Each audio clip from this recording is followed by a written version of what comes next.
Hello everybody, this is Tip Top Gaming here today with another Magic the Gathering video. In today's video, I'm going to be breaking down my custom set of Thor the Dark World cards. For those of you who don't know, this is part of a larger project that I'm calling Magic the Marveling, where I take every single Marvel movie, MCU movie, and turn it into a Magic the Gathering set featuring all the main characters, items, plot points, etc.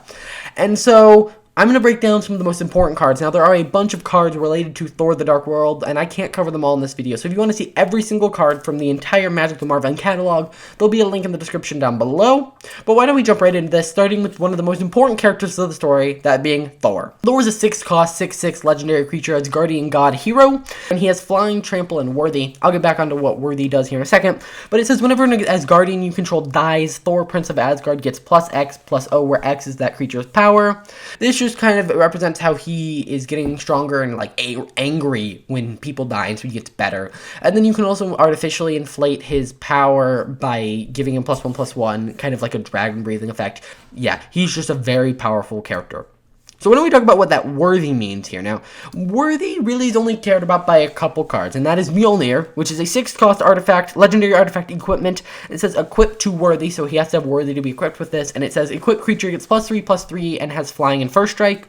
And then it says tap, unattach it from a equipped creature, and it deals 5 damage to any target. So the idea here is you're removing the hammer from your main character, whoever it's equipped to, and hitting someone with it. Now, why don't we go and we talk about Heimdall, because he's a pretty big character in the story. He's a 5-cost 4/4 legendary creature as Guardian. He has First Strike and Vigilance, and it says you may look at the top card of your opponent's library at any time. Now, obviously, this is a reference to the fact that Heimdall, he can, like, see all the souls in the universe, and so he's able to see what's about to happen with your opponent's library. Now, it doesn't say you can look at your library. You can only look at your opponent's library, which is kind of interesting. That's really all I have to say. Some of the cards, especially when I hit Thor the Dark World, I was like, you know what? Not all these cards need to be 30 million lines of text. They can be pretty simple and still be really fun. But another, like, Asgard official is Odin, Angered King. He is an 8-cost legendary creature as Guardian God Noble 2/2. So he's only a 2/2. But he says he costs 2 less to cast if you control no non-Asgardian creature. So he likes, within the movie, he's like, oh, Jane Foster, you're not supposed to be here. So he's very non-Asgardian. And so if you happen to not control any non-Asgardians, then he's cheaper to cast, because that's like the conditions he likes. But he also says, Asgardians you control get +X/+Y, where X is Odin's power and Y is Odin's toughness. So he's a 2/2, so he gives all Asgardians 2/2. But if you enchant him with something and it gives him 3 defense, now everything gets +2/+5. So this is an insane card. Why don't we move to another really main character, that being Jane Foster. Now, this is Jane Foster Aether Cursed. It's a 1-cost 0/1 legendary creature human scientist. Scientist is actually a new keyword. It says at the beginning of your upkeep, you lose life equal to its power. So at first it'll just deal 0 damage to you, but it says at the beginning of your end step, put a +1/+1 counter on it. So the Aether is within her, and it's like slowly killing her, but the Aether is also a source of extreme power. So technically she could be getting very powerful, but she's also like kind of dying, and so that's what that's supposed to represent. She's killing you, but she's also getting powerful, because the Aether makes people powerful. I actually really like it. It's an interesting way to do more 1-drops, because there's not enough in the overall Magic the Marveling set. Next, let's talk about Darcy Lewis, who is a 8-cost, a lot of expensive cards. Legendary creature, human scientist again, 2/2, and it says whenever you would discard any number of cards, you may instead lose that much life and draw cards. So if someone has a card that says discard 2 cards, you can say, actually, I'm just going to lose 2 life and draw a card. And that actually synergizes with their second ability, which says to discard a card and draw a card. The reason that you still have the option to discard a card is because it's a you may. If you don't want to lose life, you don't have to. And this is an extremely powerful effect. And you'll actually notice that a lot of, like, the Darcy Lewis, Jane Foster kind of gang, they care about discarding and drawing cards. And so, speaking of that, Erik Selvig. So he's Erik Selvig, Insane Speaker, because he kind of goes insane after the events of Avengers, and he's a 5-cost, blue and red, legendary creature, human scientist. He's a 2/2, again, and he says, whenever a human you control dies, discard a card. If you do, draw a card. So, theoretically, if you have Darcy Lewis on the field, you could instead, this could just say, whenever a human you control dies, draw 2 cards and lose a life. And you can also tap to make each player discard a card, which again, if you have Darcy Lewis on the field, that could say tap, each opponent discards a card, you lose a life and draw a card. So That is extremely powerful. Followed that up by Ian Boothby. He's again a very simple character within the movie. So he's a 1-drop, 1-star, and he says when he enters the battlefield, draw a card.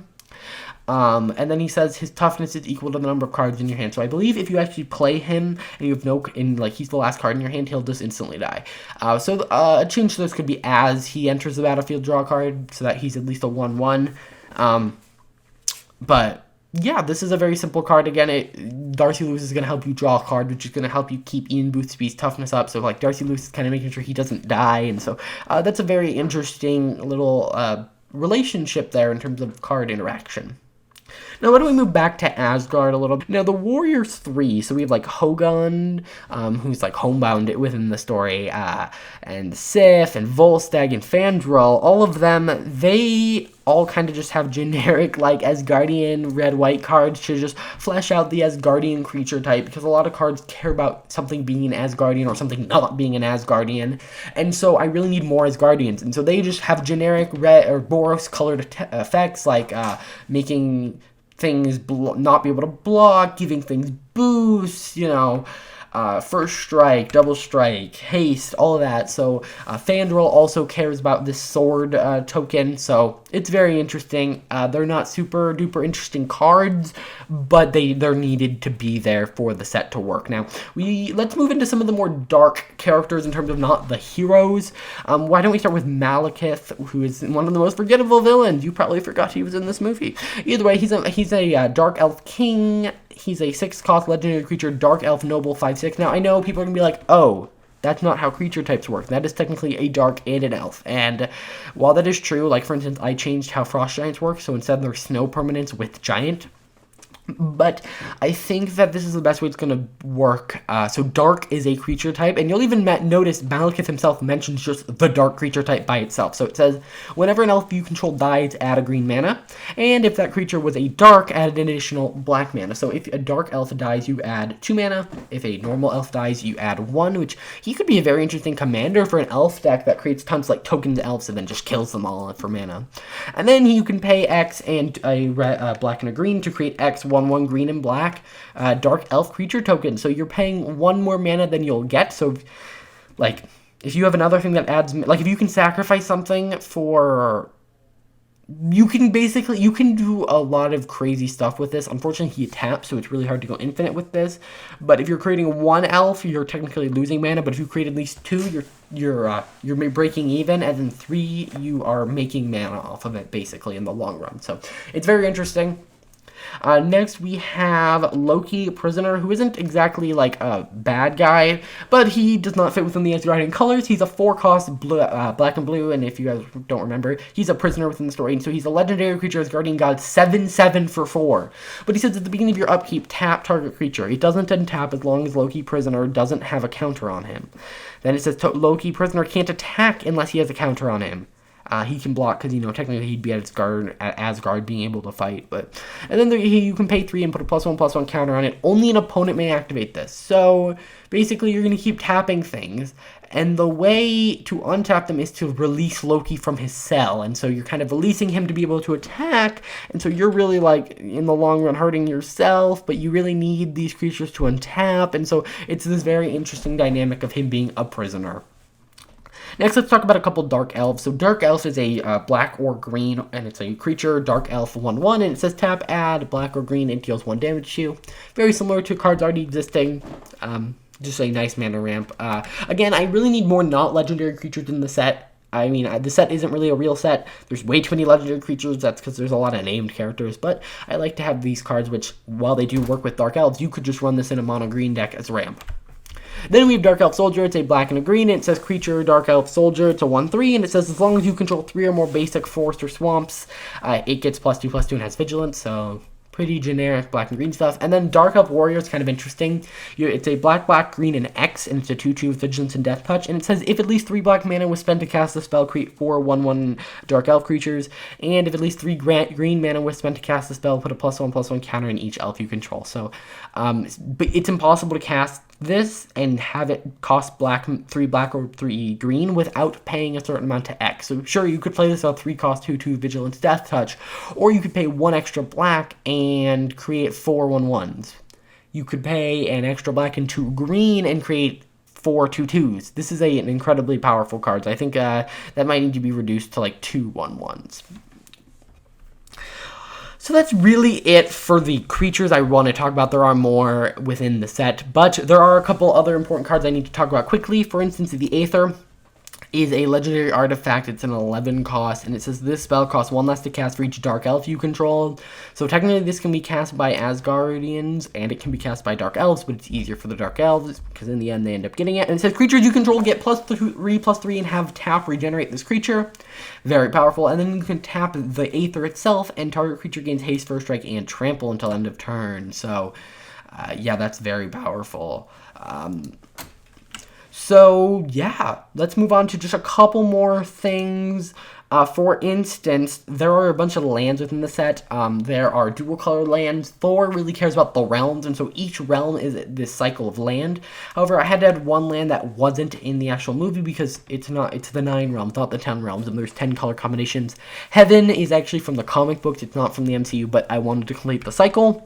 But, yeah, here are all the lands popping up on screen. And then there's also one other land called Stonehenge, which is part of a different cycle, which all enter tapped and add tap for 2 different colors of tap for either 1 or 2 different colors of mana, and then you can sacrifice them to do something. So for instance, this taps, you pay 1, tap it, and sacrifice it, and add 2 blue and 2 white, but only use this to cast enchantment spells. Blech.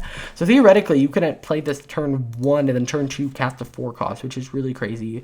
But what this is really meant for you to cast is something called the Convergence, because the Stonehenge is it's kind of part of the whole story here, and so the Convergence is a saga, and this is another saga because I'm starting to add more of these, and it's supposed to represent like the craziness. So phase 1, flip a coin for each creature, exile the creatures who comes up tails, return all creatures exiled this way to the battlefield. So a bunch of random enter the battlefield triggers are about to happen. Then 2, until your end of turn, whenever a player casts a spell, counter that spell unless its controller pays X, where X is the result of a die roll. So that's pretty crazy.